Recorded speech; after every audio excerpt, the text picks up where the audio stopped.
जय हिंद। आज की क्लास इलेक्ट्रोस्टैटिक का पार्ट 3 डिस्कस करेंगे। तो इसमें हम लोग इससे पहले वाला टॉपिक सब कवर कर चुके हैं। तो यहाँ से स्टार्ट करते हैं। विद्युतशीलता। विद्युतशीलता मतलब होता है विरोध, प्रतिरोध। तो यह पदार्थ का वह गुण है जो उस पदार्थ में विद्युत क्षेत्र उत्पन्न किए जाने पर उस पदार्थ द्वारा प्रदर्शित विरोध की माप बताता है। यानी कि जब हम विद्युत क्षेत्र उत्पन्न करेंगे तो उसको विरोध करेगा, और जितना विरोध करेगा उसी को क्या बोलते हैं? विद्युतशीलता कहते हैं। अब देखिए, जैसे जब दो आवेश विद्युत क्षेत्र उत्पन्न करेगा निर्वात में यानी वायु में, तो उसको निर्वात की विद्युतशीलता कहेंगे। और एक हो गया कि माध्यम में अगर विद्युत क्षेत्र उत्पन्न करेंगे तो उसको क्या बोलेंगे? माध्यम की निरपेक्ष विद्युतशीलता बोलेंगे। माध्यम मतलब दो आवेश के बीच यदि कागज है, पानी है, घी है, तेल है, ये सब क्या कहते हैं? माध्यम कहते हैं। यानी कि दो आवेश के बीच जो मीडियम रहेगा, यानी कि जो माध्यम होगा, जैसे कागज, तेल, घी आदि को माध्यम कहते हैं। तो उसको कैसे डिनोट करते हैं? एप्सिलॉन से। इसको क्या आता है? एप्सिलॉन 0 से, निर्वात या वायु की विद्युतशीलता। इसको आसानी से समझने के लिए दो कहानी सुनाते हैं। सॉरी, एक ही कहानी है लेकिन दो परिवार की कहानी है। उसमें दो भाई होते हैं, दोनों भाई को शादी हुआ यानी कि पति पत्नी रहते हैं। एक भाई नहीं कमाने वाला है, यानी कि उसको एप्सिलॉन 0 से कहेंगे, यानी कुछ पैसा नहीं कमाकर पत्नी को देता है, यानी कि निर्वात है। निर्वात का मतलब क्या था? कुछ नहीं, यानी कुछ नहीं, उसको कुछ नहीं होता। निर्वात का मतलब क्या था? कुछ नहीं, कुछ नहीं पैसा कमाकर पत्नी को देता है, उसको निर्वात यानी वायु को विद्युतशीलता कहेंगे। यानी एप्सिलॉन नॉट मतलब निकम्मा पति। एप्सिलॉन नॉट मतलब क्या हो जाएगा? निकम्मा पति। एप्सिलॉन मतलब हो गया कमाने वाला पति, यानी पत्नी को पति के माध्यम से इनकम होगा, तो माध्यम की निरपेक्ष विद्युतशीलता। इसको इस तरह से समझो कि ए एप्सिलॉन है, कमाने वाला पति है, जैसे कांच की विद्युतशीलता, ये हो गया एप्सिलॉन। ना कमाने वाला पति, निर्वात में विद्युतशीलता क्या होगा? एप्सिलॉन। ये निकम्मा पति है, ये कमाने वाला पति है। ठीक है। अब बताओ, दोनों को अगर तुलना करेंगे उसी को क्या बोला जाता है? माध्यम का परावैद्युतांक या आपेक्षिक विद्युतशीलता या विशिष्ट परावैद्युतता। माध्यम का परावैद्युतांक मतलब डाइलेक्ट्रिक कांस्टेंट, आपेक्षिक विद्युतशीलता रिलेटिव परमिटिविटी, विशिष्ट परावैद्युतता, तो इसको कहते हैं स्पेसिफिक इंडक्टिव कैपेसिटी। ये तीनों एक ही, तीनों को अलग अलग नाम है, सिर्फ अलग अलग, लेकिन परिभाषा एक ही है। तो एक दूसरे से तुलना करना मतलब है कि कमाने वाला ना कमाने वाला पति को तुलना करेंगे तो उसी को बोलते हैं माध्यम का परावैद्युतांक या आपेक्षिक विद्युतशीलता। तो चलिए इसको पहले परिभाषा कर लेते हैं। किसी माध्यम की निरपेक्ष विद्युतशीलता तथा निर्वात की विद्युतशीलता का अनुपात को माध्यम का परावैद्युतांक कहते हैं। यानी कि इसको एप्सिलॉन आर से सूचित करते हैं। तो एप्सिलॉन आर बराबर है, जो पति पैसा कमाता है तो उसको मान सम्मान ज़्यादा मिलेगा तो ऊपर रहेगा, यानी कि अंश में रहेगा, तो उसको एप्सिलॉन से डिनोट करेंगे। और जो पति निकम्मा है यानी कि उसको 0, तो उसको एप्सिलॉन 0 से रिप्रेजेंट सूचित करेंगे, तो उसको हर में रखेंगे। यानी एप्सिलॉन आर बराबर एप्सिलॉन आर बटा एप्सिलॉन 0 होता है, एप्सिलॉन नॉट होता है। ठीक है। इसका दो परिभाषा है, एक परिभाषा तो ये हो गया, और दूसरा परिभाषा हम समझाते हैं। जब बताओ पहले झगड़ा किस में सबसे ज़्यादा होगा? कमाने वाला पति कि ना कमाने वाला पति में? तो झगड़ा पति पत्नी को होगा, जो पति निकम्मा पति और पत्नी में झगड़ा ज़्यादा होगा, कमाने वाले पति और पत्नी में झगड़ा कम होता है। क्लियर है? हम लोग को पता चला कि निकम्मा पति का झगड़ा ज़्यादा होगा, जो ज़्यादा होगा ऊपर रखेंगे। निर्वात में आवेश के बीच बल, यानी कि ये ज़्यादा होगा, निकम्मा पति है कि तो इसमें ज़्यादा झगड़ा पति पत्नी में होगा। कमाने वाले पति में झगड़ा कम होगा, उसको नीचे हमेशा रखते हैं। माध्यम में आवेश के बीच बल, तो ये एफ से डिनोट करेंगे, इसको एफ एम से करेंगे। क्लियर है? अब यहाँ पर करेंगे निर्वात में दो आवेशों के बीच लगने वाला बल, यानी कि निकम्मा पति का बल का परिभाषा क्या हुआ? तो इसको बताए थे के पति पत्नी एक साथ बटा बीच की दूरी का आर स्क्वायर। तो इसका हो जाएगा के का वैल्यू 1/4 पाई एप्सिलॉन नॉट, यानी निकम्मा पति यहाँ आ गया, देखो 1 एप्सिलॉन नॉट Q1/Q2/R स्क्वायर। अब बताओ निकम्मा पति है तो झगड़ा ज़्यादा होगा कि नहीं? क्योंकि हर में है इसलिए झगड़ा ज़्यादा होगा।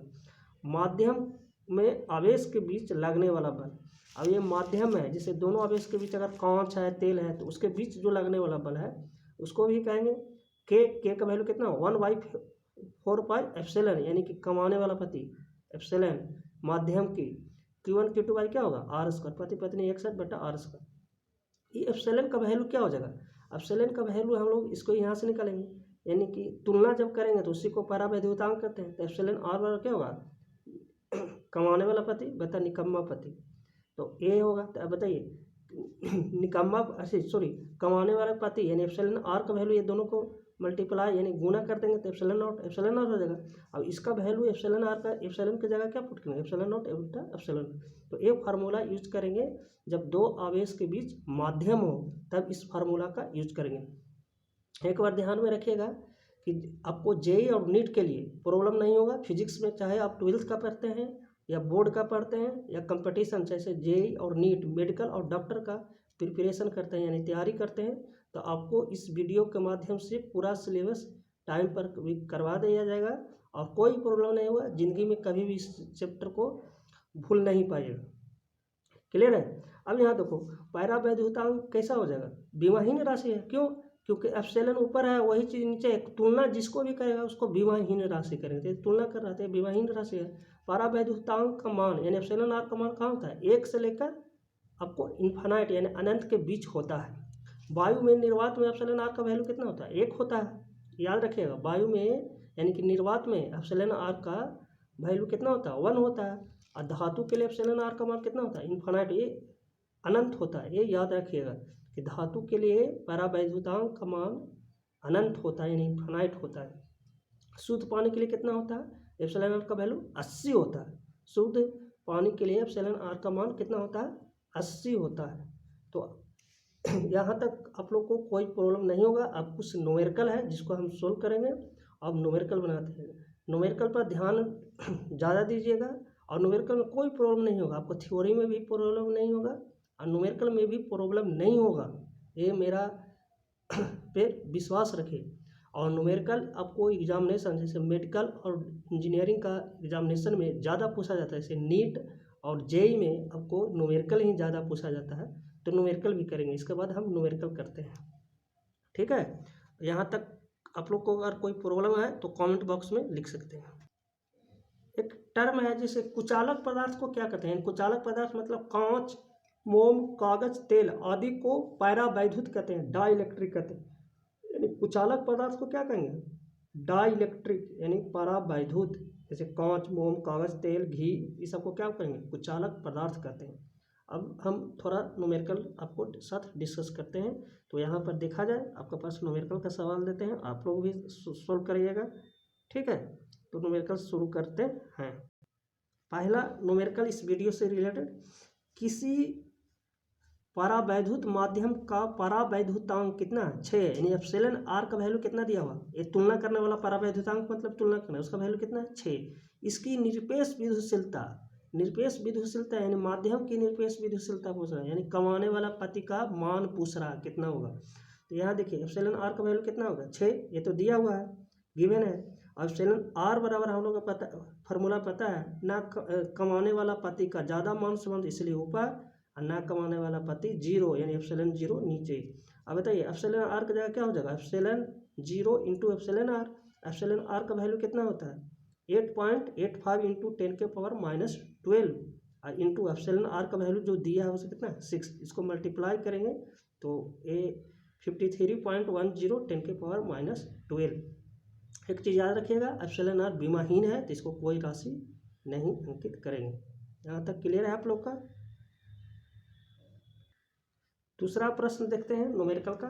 तो यहाँ पर देखिए, दो बिंदु आवेशों को वायु में एक निश्चित दूरी पर रखने पर उनके बीच 80 न्यूटन का बल कार्य करता है, यानी निर्वात में रखने पर बल का मान कितना है, 80 न्यूटन है। जबकि इन्हीं आवेशों को परावैद्युत माध्यम में इतना ही दूर पर रखा जाता है तो इसका मान कितना है, 8 न्यूटन हो जाता है। ये तो सही है लॉजिक से कि अगर सबसे ज़्यादा झगड़ा किसके साथ होता है, निर्वात में, क्योंकि ना कमाता पति निकम्मा पति है तो उसका वैल्यू कितना होता है, 80 न्यूटन।